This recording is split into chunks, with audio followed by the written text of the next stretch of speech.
கடகட குடும் குடும். நாஹி. வணக்கம், நான் விஸ்வநாதன் ஆனந்த். வணக்கம், நான் Aruna Anand. Welcome to India reads allowed, an initiative by Turning Pages Foundation.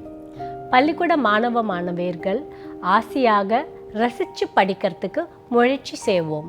வாங்க படிக்கலாம். கஜபதி குலாபதி எழுதி ஓவியம் படைத்தவர் அசோக் ராஜகோபாலன். மொழிபெயர்ப்பு Jeeva Raghunath. Published by Tulika Books. Gajapati Kulapati. Gajapati Kulapati ஒரு பெரிய யானை. கஜபதி குலபதி ஒரு சாதுவான யானை. ஒரு நாள் மிகவும் வெயிலாக இருக்கிறது, சூடாவும் இருந்தது. எவ்வளோ சூடா இருக்கு என்றான் கஜபதி குலாபதி.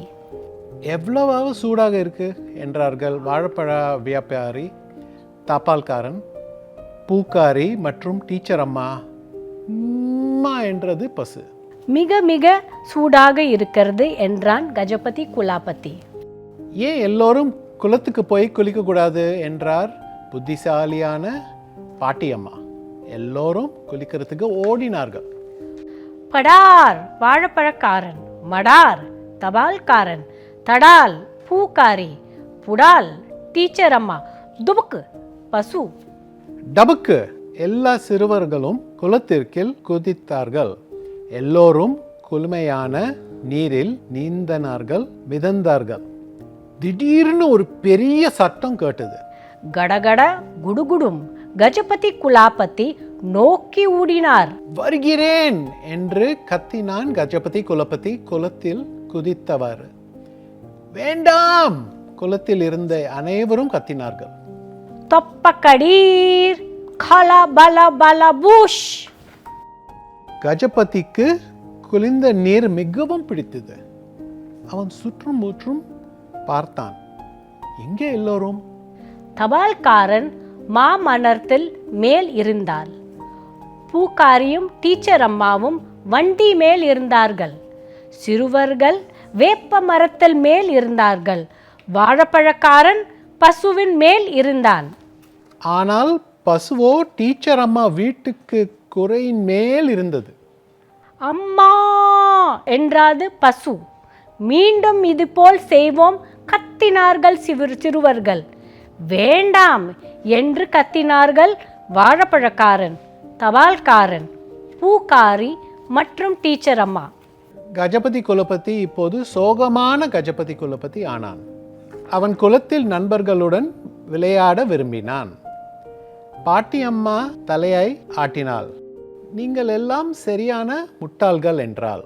கஜபதி குலபதி முதலில் போகட்டும், பிறகு நீங்கள் எல்லோரும் உள்ள போகலாம். அன்றிலிருந்து தொப்பக்கடீர் படார் மடார் தடால் புடால் தொபுக்கு தபுக்கு தான். படார் மடார் தடல் புதல் தொபுக்கு டபுக்கு, அப்புறம் தொப்புக்கடீர் இல்லை.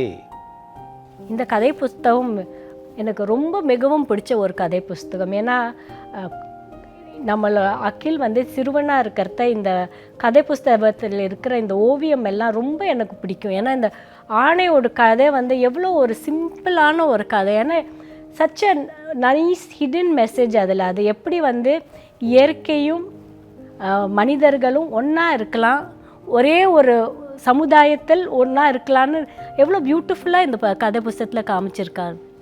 வெயில் காலத்தில் இந்த கதையை படித்தாலே நம்மளே ஒரு லேக்கில் ஸ்விம்மிங் பண்ணுற மாதிரி இருக்கும். ஜில்லுன்னு அந்த தண்ணி அப்படியே முதுகில் தொடுற மாதிரி. என்ன இருந்தாலும் யானை கதைகள் தான் எனக்கு ரொம்ப பிடிக்கும். அகிலுக்கும் எனக்கு ஞாபகம் இருந்தது. அவனுக்கு உடனே அவன் தலை எங்கேயோ போயிடும். அந்த யானை எப்படி எங்கே குளிச்சுன்னு இருக்கோன்னு யோசிச்சுன்னு இருந்திருப்பான். குழந்தைகள் சின்னதாக இருக்கிறத ஏன் அவங்களுக்கு கதை படிக்கணும்னா, ஒன்று அவள் மைண்டுக்குள்ளே அந்த இமேஜினேஷன் உருவாகிறது. இப்போ நம்ம ஒரு கார்ட்டூன்ஸ் பார்க்குறோம். அதில் கார்ட்டூனை பார்க்குற அது எப்படி இருக்குது, அது எப்படி மூவ் ஆகுது, அது எப்படி பார்க்குறதுக்கு இருக்குதுன்னு அது அங்கேயே இருக்குது. ஆனால் ஒரு கதை புஸ்தகம் படிக்கிறத அந்த இமேஜினேஷன் ரொம்ப பில்ட் ஆகுது ஒரு குழந்தைக்கு. ஸோ ஐ திங்க் ஒரு கதை புஸ்தகம், இந்த மாதிரி கதை புஸ்தகங்கள், நிறைய ஓவியம் இருக்கிற கதை புஸ்தகங்கள் குழந்தைகளோட நம்ம ரீட் பண்ணுறது நிஜமாவே ஒரு ரொம்ப இம்பார்ட்டன்ட் மெமரி பில்ட் ஆகுது. கண்டிப்பாக ஒரு குழந்தையோட இந்த புஸ்தகத்தை படித்து அதுவும் நம்ம நடித்து காமிச்சா அப்புறம் ஒரு நாள் அவளுக்கே படிக்கிற போது அதை ஞாபகம் வரும், அப்படியே நடித்த மாதிரியே அவளுக்கு இமேஜின் பண்ண முடியும். அந்த படிக்கிறத ரசித்து படிக்கிற பழக்கம் அவளுக்கு உண்டாக்க முடியும். நான் நினைக்கிறேன் இந்த மாதிரி புஸ்தகம் வந்து படிக்கிறத குழந்தைகளுக்கு வந்து ஒரு சின்ன வயசுலேருந்தே ஒரு மரியாதை வருது. அந்த சுற்றுப்பய எப்படி இருக்குன்னு அந்த பாட்டி அம்மா சொல்கிறது நம்ம யோசிக்கணும்.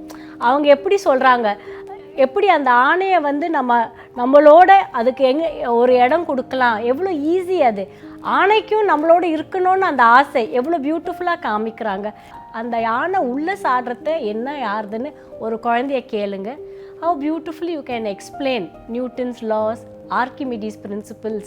I think இந்த மாதிரி கதைகள் வந்து சின்ன வயசுலேருந்தே நம்ம ஆரம்பிக்கணும்னா அது இயர் பை இயர் அது மேலே நம்ம பில்ட் பண்ணுறது எவ்வளோ ஈஸின்னு இந்த மாதிரி புக்ஸ் டெஃபினட்டாக ஷோ பண்ணுறது. நான் நினைக்கிறேன் புஸ்தகத்தின் மூலமாக என்ன படிக்கிறோமோ அது நம்ம நல்லா தலையில் படியும், ஞாபகம் வரும். அதனால் இந்த பழக்கம் உண்டாக்குறது ரொம்ப முக்கியம். இந்த காலத்தில் டெம்ப்டேஷன்ஸ் அவ்வளோ இருக்குது.